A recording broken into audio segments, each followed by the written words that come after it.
जय माता दी दोस्तों। माता रानी आपकी सारी मनोकामनाएं पूर्ण करें और आप जीवन में खूब सारी तरक्की करें। इसी के साथ आज का जो वीडियो है वो मैं शुरू कर रही हूँ।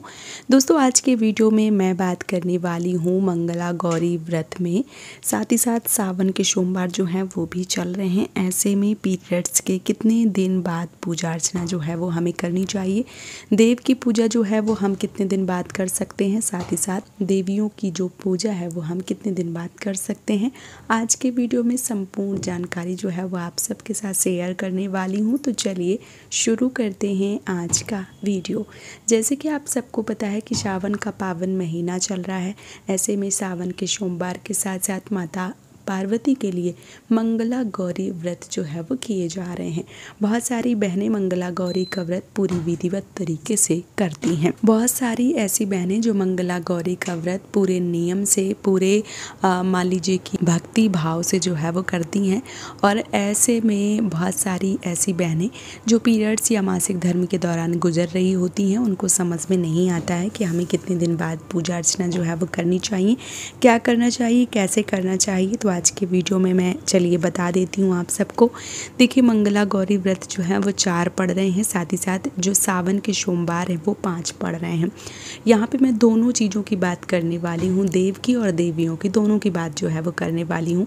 तो देखिए जो देव होते हैं, जो भगवान होते हैं, उनकी जो पूजा है वो 7वें दिन से शुरू होती है और बहुत जगह पे ऐसा है कि 7 दिन के बाद शुरू होती है।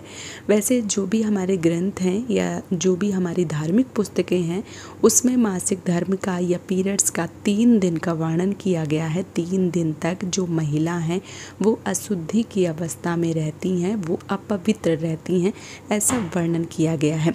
लेकिन 3 दिन के बाद हम पूजा अर्चना जो है वो नहीं कर सकते हैं, ये आप सबको पता है। जब तक हमारे बाल 2 बार अच्छे से धुल नहीं जाते हैं, हम पूरी तरीके से साफ स्वच्छ नहीं हो जाते हैं, तब तक हमें भगवान को स्पर्श नहीं करनी चाहिए। बात करूं अगर देव की, तो 7वें दिन से देव की पूजा की जाती है।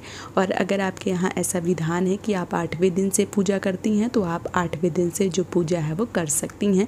लेकिन अगर आप पूर्णतया साफ स्वच्छ हो गई हैं, आपके बाल जो है वो पूरी तरीके से 2 बार धुल चुके हैं और उसके बाद ही आप देव को टच जो है, जो स्पर्श हैं वो कर सकते हैं, उससे पहले नहीं कर सकते हैं। बहुत सारी बहनों के ये भी प्रश्न आते हैं कि दीदी 10 दिन हो गया है, 12 दिन हो गया, पीरियड्स जो है वो मेरा अभी बंद नहीं हुआ है, तो हमें क्या करना चाहिए। तो देखिए आप डॉक्टर से संपर्क करें, लेकिन ऐसे में आपको पूजा जो है वो नहीं करनी चाहिए। आप कारण कोई भी हो, लेकिन जो परेशानी है वो तो हो रही है, तो ऐसे में पूजा पाठ जो है वो आपको नहीं करना चाहिए। इस बात का आपको विशेष रूप से ध्यान रखना चाहिए। अब आइए देवियों की बात कर लेते हैं। तो जो देवियां होती हैं उनकी पूजा 5वें दिन से शुरू होती है। बहुत लोग 6वें दिन से शुरू करते हैं। 2 बार बाल धुल जाएं, जैसे पहले बाल तीसरे दिन और दूसरे जो बाल हैं वो 5वें दिन धुल जाने के बाद में आप पूजा पाठ जो है वो कर सकती हैं।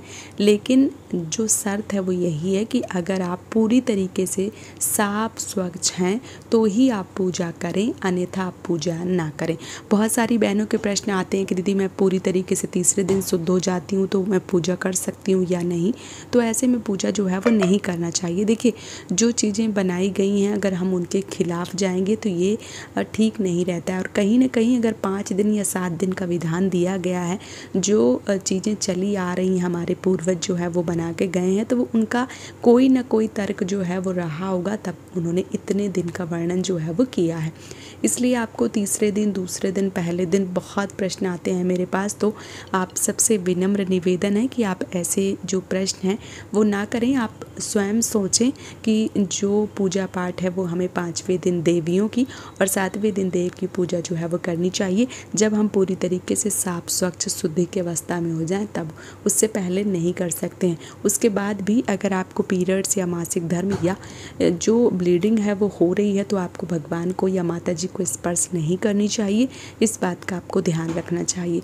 देखिए कई बार अनजाने में बहुत सारी गलतियां हो जाती हैं, हम छू लेते हैं भगवान को, लेकिन कहते हैं कि पहले पता नहीं चलता है, लेकिन कुछ कारण जो हैं वो होते हैं, कई चीज़ें जो हैं वो बिगड़ती हैं, तब हमें पता चलता है कि कहीं ना कहीं हमारी गलती जो है वो रही होगी, इसलिए ऐसा जो है वो हो रहा है। साथ ही साथ अगर पीरियड्स में जो भी माताएं बहनें समझती हैं कि मान लीजिए सब ऐसे ही हैं, हम छू सकते हैं भगवान को, तो ऐसा नहीं करना चाहिए। साथ ही साथ जो ऋषि पंचमी की किताब है उसमें भी वर्णन किया गया है।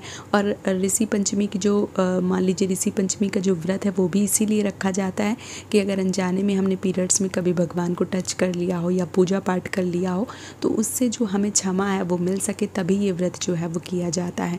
तो आपको पीरियड्स में भगवान को स्पर्श नहीं करनी है। साथ ही साथ जो पूजा पाठ है वो भी नहीं करनी है। जो मंदिर होता है उसकी चौखट नहीं नागी जाती है।